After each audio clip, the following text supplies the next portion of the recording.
ഈ നോട്ടീസിൽ കൊടുത്തിരിക്കുന്നതിന്റെ അപ്പുറത്തേക്ക് ബഹുമാനപ്പെട്ട അംഗം പോയതുകൊണ്ട് ധനകാര്യ വകുപ്പിനെ കൂടെ പരാമർശിച്ചുകൊണ്ടാണ് ഞാൻ ഈ മറുപടി പറയുന്നത്. സർ, ഇവിടെ പ്ലാനിലില്ല എന്നാണ് പറയുന്നത്. ഇത് ബജറ്റ് മറുപടിയിൽ ഞാൻ വളരെ കൃത്യമായി പറഞ്ഞതാണ്. നമ്മൾ ബജറ്റിൽ പ്ലാനിന്റെ തുക 5000 കോടി രൂപ കുറച്ചിട്ടുണ്ട്. അതിന്റെ കാരണങ്ങൾ എല്ലാ വകുപ്പിലും കുറച്ചിട്ടുണ്ട്. പക്ഷെ മത്സ്യ SC/ST വകുപ്പിലും ഫിഷറീസ് മേഖലയിലും ആ തുക കുറയാതിരിക്കാൻ വേണ്ടി അഡീഷണൽ ആയിട്ട് പൈസ അനുവദിച്ചു. അതായത് 35,000 കോടി രൂപയായിരുന്നു പ്ലാനെങ്കിൽ SC/STക്ക് എത്ര രൂപ കൊടുക്കും? അത്രയും കോടി രൂപ അഡീഷണൽ ആയിട്ട് കൊടുത്തു. ഫിഷറീസിൽ 50 കോടി രൂപ അഡീഷണൽ ആയിട്ട് വെച്ചു. അദ്ദേഹം 73 കോടി രൂപയുടെ കാര്യമാണ് പറഞ്ഞത്. പക്ഷെ വേറെ ഏത് കാര്യവും ഫിഷറീസ് വകുപ്പുമായിട്ട് ബന്ധപ്പെട്ട ഏത് കാര്യങ്ങൾ പൂർത്തിയാക്കണതിന് അഡീഷണൽ ഓതറൈസേഷനോ മറ്റു നടപടിക്രമങ്ങളോ സപ്ലിമെന്ററി ഉപയോഗിച്ചോ മുഴുവൻ പൈസയും കൊടുക്കും. ഒരെണ്ണത്തിലും ഒരു കുറവും വരില്ല. ഒരു കാര്യത്തിലും മത്സ്യത്തൊഴിലാളി മേഖലയായിട്ട് ഒരു കുറവ് വരില്ല. ബഹുമാനപ്പെട്ട ഫിഷറീസ് വകുപ്പ് മന്ത്രി ഇവിടെ സൂചിപ്പിച്ചതുപോലെ ഫിഷറീസ് സപ്ലൈൻ നടപ്പാക്കാൻ SC/ST മോഡൽ ഈ ഗവൺമെന്റിന്റെ പ്രയോറിറ്റികളിൽ ഒന്നാണ് തീരദേശത്ത് ജീവിക്കുന്ന പാവപ്പെട്ട മത്സ്യത്തൊഴിലാളികൾ.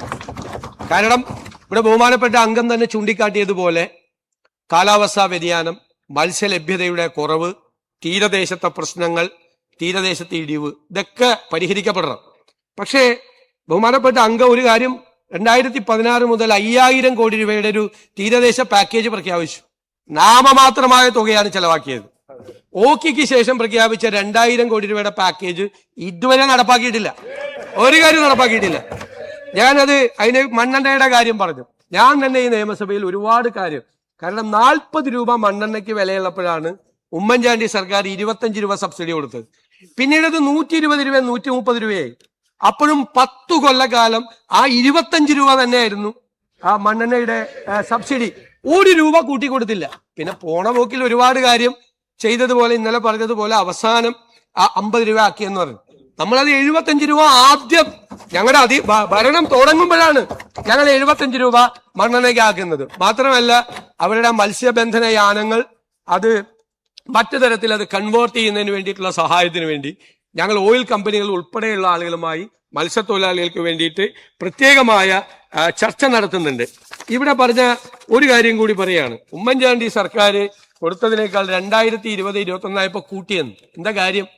2020-21 സാമ്പത്തിക വർഷം മുതൽ ഈ പദ്ധതി പ്രധാനമന്ത്രി മത്സ്യസമ്പദ് യോജനയിൽ ഉൾപ്പെടുത്തി livelihood and nutritional support for socio economically backward active traditional fishers for conservation of fisheries resource during ban and lean months എന്നായി പുനർനാമകരണം നടത്തി. ബ്ലൂ റെവല്യൂഷൻ സ്കീമിന്റെ അതേ മാനദണ്ഡ പ്രകാരം നടപ്പിലാക്കാനുള്ള കേന്ദ്ര സർക്കാർ ഉത്തരവ് വന്നു. കേന്ദ്ര പ്രോജക്റ്റിന്റെ കൂടി ഭാഗമായിട്ട് അത് മാറി. അത് താമസം ഉണ്ടാകുന്നുണ്ട്. നമ്മളിപ്പോ കൃത്യമായിട്ട് പറഞ്ഞല്ലോ, ഇതെല്ലാ പൈസയും കൂടി ആദ്യം കൊടുക്കുക. ഇത് ജൂണാണ് അല്ലെ? ജൂൺ മാസത്തിൽ ഈ 4500 രൂപയും കൊടുക്കുമോ? ഇല്ല. ജൂൺ മാസത്തിൽ ആദ്യം കൊടുക്കാൻ വേണ്ടിയിട്ടുള്ള ഉത്തരവ് 10/6/2026. ഞങ്ങൾ ഈ ഗവൺമെന്റ് വന്ന് ഈ മാസം 10-ാം തീയതി, ജൂൺ 10-ാം തീയതി ഉത്തരവ് കൊടുത്തു. അതിനുള്ള പൈസ ജില്ലാ ഓഫീസുകളിലേക്ക് ട്രാൻസ്ഫർ ചെയ്തു. ജില്ലാ ഓഫീസുകളിലേക്ക് ട്രാൻസ്ഫർ ചെയ്തു. ആ പണം കൊടുക്കും. അടുത്ത മാസം ആവുമ്പോഴേക്കും സർക്കാരിന്റെ വിഹിതം കൊടുക്കും. ഒരു കാരണവശാലും 1 രൂപയുടെ പോലും കുറവ് ഒരു മാസവും വരുത്തില്ല. അതിനാവശ്യമായ നടപടികൾ സർക്കാരിന്റെ കൊടുക്കുന്നതിനുള്ള നടപടികൾ ഗവൺമെന്റ് സ്വീകരിക്കും.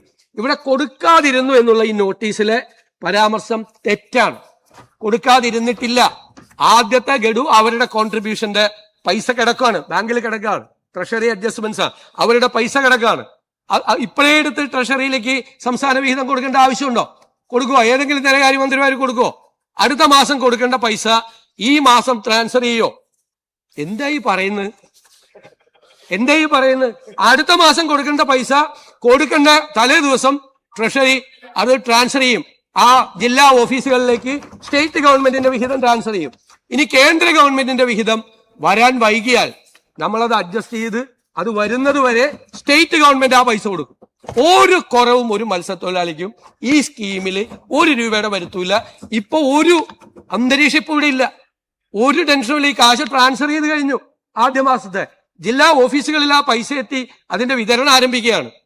അപ്പോ ഇങ്ങനെ ഒരു സംഭവം ഇവിടെ ചർച്ച ചെയ്യേണ്ട ഒരാവശ്യമില്ല.